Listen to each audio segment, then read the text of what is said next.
నిజాంపేట మండల పరిధిలో పర్యటించిన మెదక్ జిల్లా కలెక్టర్ రాహుల్ రాజ్. మెదక్ జిల్లా నిజాంపేట మండలం కల్వకుంట గ్రామంలో నేడు మెదక్ జిల్లా కలెక్టర్ రాహుల్ రాజ్ పర్యటించారు. కల్వకుంట గ్రామ ప్రభుత్వ ప్రాథమిక పాఠశాల సబ్ సెంటర్, అంగన్వాడీ కేంద్రం, ఇంద్రమ్మ ఇండ్లను వారు సందర్శించారు. ప్రాథమిక పాఠశాలలో పలు రికార్డులను పరిశీలించి తరగతి గదుల్లో విద్యార్థుల విద్యాబోధనను ఆయన పరిశీలించారు. అంగన్వాడీ కేంద్రంలో పిల్లల పట్ల పౌష్టిక ఆహార విషయంలో టీచర్లకు పలు అవగాహన కల్పించారు.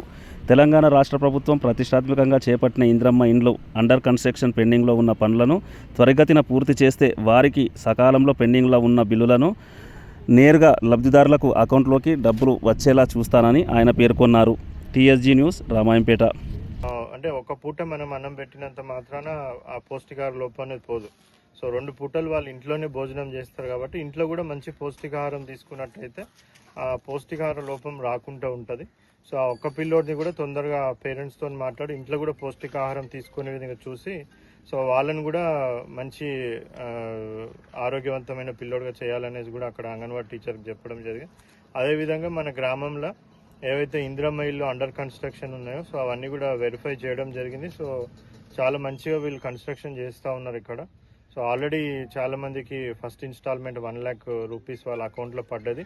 ఎవరైతే బేస్మెంట్ కంప్లీట్ చేసుకున్నారో వాళ్ళందరూ కూడా ఫోటో క్యాప్చర్ చేయడం జరిగింది. సో ఆల్రెడీ కంప్లీట్ అయిన వాళ్ళకి, ఇంకా పెండింగ్ ఉన్న వాళ్ళకి కూడా నెక్స్ట్ వీక్ మండే లోపల వాళ్ళందరూ కూడా పడడం జరుగుతుంది. సో అందరికీ రిక్వెస్ట్ ఏంటంటే ఇక్కడ మన గ్రామ పంచాయతీ వాళ్ళకి జిల్లాలో ఉన్న ఇందిరమ్మ ఇల్లు బెనిఫిషరీస్ అందరికీ కూడా ఎంత తొందరగా మనం కంప్లీట్ చేసుకుంటే ప్రభుత్వం నుంచి రావాల్సిన ఇన్స్టాల్మెంట్స్ అంత తొందరగా మనకి వాళ్ళ అకౌంట్లో పడడం జరుగుతుంది. సో ప్రభుత్వం చెప్తున్నది ఏంటంటే ఫోటో క్యాప్చర్ చేసిన 1 week లోపల వాళ్ళ అకౌంట్లలో కంపల్సరీగా అమౌంట్ వేస్తామనేసి కూడా ప్రభుత్వం చెప్తా ఉంది. దానికి అనుగుణంగానే ఎక్కడెక్కడైతే మనం ఫోటో క్యాప్చర్ చేస్తూ ఉన్నామో వితిన్ 1 week లోపలనే అమౌంట్ పడేటట్టు కూడా ఎన్ష్యూర్ చేసుకుంటా ఉన్నాం.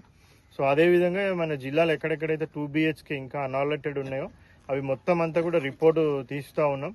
సో ఎవరికెవరికైతే మనకి ఇందిరమ్మ ఇళ్ళల్లో అంటే జాగా లేకపోవడం వల్ల, ప్లేస్ లేకపోవడం వల్ల ఎవరైతే సెలెక్ట్ కాలేకపోయినారో మరి అటువంటి వాళ్ళదంతా కూడా L2 లిస్ట్ అనేది ఒకటి ఉంది ప్రతి గ్రామ పంచాయతీ వైజ్. ఆ L2 లిస్ట్ నుంచి కూడా ఇందిరమ్మ ఇళ్ళల్లో సెలెక్ట్ కాని వాళ్ళు L2 లిస్ట్లో ఉన్న వాళ్ళని ఈ 2 BHK ఆల్రెడీ కన్స్ట్రక్ట్ అయినవి కానివ్వండి, లేకపోతే ఏదో ఒక ఫేజ్లో ఉన్న వాటివన్నిటి కూడా అవి తొందరలోనే ఒక 1 week 10 daysలో అవన్నీ కూడా అలాట్మెంట్ అనేది కూడా చేయడం జరుగుతుంది. సో అదేవిధంగా ఇప్పుడు మనకి వర్షాకాలం నడుస్తూ ఉంది, సీజనల్ వ్యాధులు ఎక్కువగా వ్యాపించే ఛాన్స్ ఉంటుంది. సో లాస్ట్ వీక్ ఒక 4 days మనము ఇంటెన్సివ్గా స్పెషల్ శానిటేషన్ డ్రైవ్ అన్ని మున్సిపాలిటీలలో, అన్ని గ్రామ పంచాయతీలలో